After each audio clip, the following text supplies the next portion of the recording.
بہار انتخابات میں بہاری مسلمان کو کیا کرنا چاہیے اور کیا نہیں۔ ہر 5 سال بعد انتخابات اور الیکشن آتے ہیں، لیکن مسلمانوں کے لیے ہر انتخابات و الیکشن ایک امتحان، ایک آزمائش بن جاتی ہے۔ نعرے تو سب لگاتے ہیں، وعدے تو سب کرتے ہیں، لیکن جب ووٹ ڈالنے کا وقت آتا ہے تو مسلمانوں کی شیرازہ اور طبقہ بکھر جاتا ہے۔ مسلمان بحیثیت ووٹر منتشر ہو جاتے ہیں اور مسلمانوں کا بیش بہا اور قیمتی ووٹ رائے گاہ ضائع ہو جاتا ہے۔ اب وقت آ چکا ہے کہ بہاری مسلمان ہوش کے ناخن لیں، چادر غفلت کو چاک کریں اور اپنے سیاسی طاقت کا درست اور صحیح استعمال کریں۔ بہار الیکشن میں بہاری مسلمانوں کو کیا کرنا چاہیے؟ سب سے اہم بات یہ ہے کہ باہمی صلاح و مشورہ کریں اور اپنے مفادات کو درکنار کرتے رہیں۔ ہم متحد ہو کر، متفق ہو کر، منجمد ہو کر، مجتمع ہو کر ووٹ ڈالیں تاکہ بہاری مسلمانوں کا ووٹ منقسم اور منتشر نہ ہو۔ اگر ووٹ بکھر گئے تو فائدہ فرقہ پرست طاقتوں کو ہوگا۔ جس امیدوار کو مسلمان مسائل سے سچا تعلق و وابستگی ہو، ربط و رابطگی ہو، اور جو ایوان پارلیمنٹ میں مسلمانوں کے حقوق پر، مسلمانوں کے تنزل و انحطاط کے اسباب پر اور مسلمانوں کے ساتھ ہوئے جانے والے ظلم و ناانصافی کے بنیاد پر ہمیشہ آواز اٹھاتے ہیں، اور ہر مسلمان چاہے وہ بہاری مسلمان ہو، چاہے یو پی والے مسلمان ہو، چاہے دنیا کے کسی بھی خطے کا مسلمان ہو، بخوبی واقف و آشنا ہے سب کے کون مرد آہن اور کون مرد مجاہد اور کون مخلص و مشفق و مربی رہنما اور قائد و لیڈر، تنہا اور اکیلا ایوان باطل میں شیروں کے طرح چیختا ہے، دھاڑتا ہے اور مسلمانوں کے حقوق اور حقداری کی بات کرتا ہے، اور کون سب سے زیادہ مسلمانوں کے ووٹ کے حقدار اور استحقاق دار ہے۔ تو غیرت کا تقاضا یہ ہے کہ ہم انہی کو ووٹ دیں،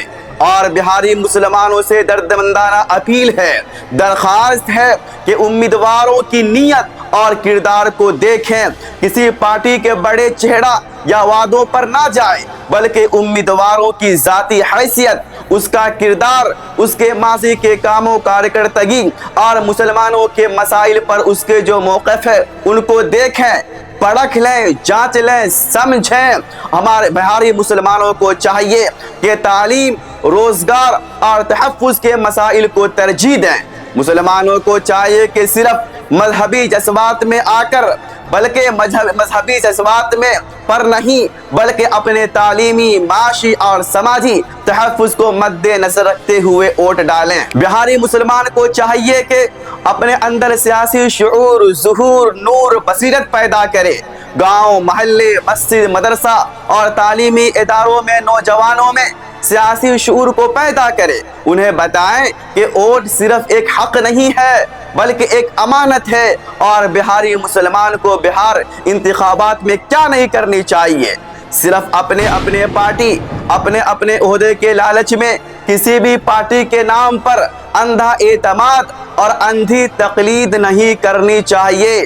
کسی پارٹیاں صرف ووٹ ڈالنے کے وقت مسلمانوں کے نام لیتی ہے، کئی پارٹیاں صرف ووٹ لینے کے وقت مسلمانوں کے نام لیتی ہے اور بعد میں دوغلے پن کی شکار ہو جاتی ہے، نوٹوں کی ندیاں میں بہہ جاتی ہے، عہدوں کے نشے میں مخبور اور کھو جاتے ہیں۔ تو خدا را اپنے نیتاؤں کے پالیسی کو جائزہ لیں، بس جذبات میں آ کر ووٹ نہ دیں۔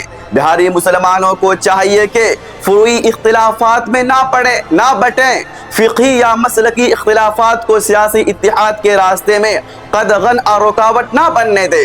اگر بہاری مسلمان سمجھ جائے تو اب بھی متحد نہیں ہوئیں گے تو دوسرے ہم پر حکمرانی کریں گے اور ہم غلامانہ اور محکومانہ زندگی گزارنے پر مجبور ہو جائیں گے۔ بہاری مسلمانوں کو چاہیے کہ صرف سوشل میڈیا پر صرف جذباتی ویڈیوز یا پوسٹیں شیئر نہ کرے۔ صرف ویڈیوز یا بیانات شیئر کرنے سے کچھ نہیں ہوگا۔ زمینی سطح پر، ذہنی سطح پر، علاقائی سطح پر لوگوں کو ووٹ ڈالنے کے لیے آمادہ اور متحد کرے، مستعد کرے۔ بہاری مسلمانوں کو چاہیے کہ ووٹ کے دن اپنے اپنے گھر پر آرام سے نہ بیٹھے۔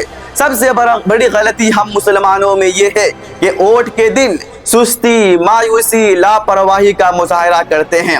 تو یاد رکھیں کہ ایک ووٹ صرف آپ کا ایک ووٹ آپ کا بازی پلٹ سکتا ہے۔ بہاری مسلمان کو اب مزید سادگی اور غفلت کا مظاہرہ کرنے کی گنجائش نہیں ہے۔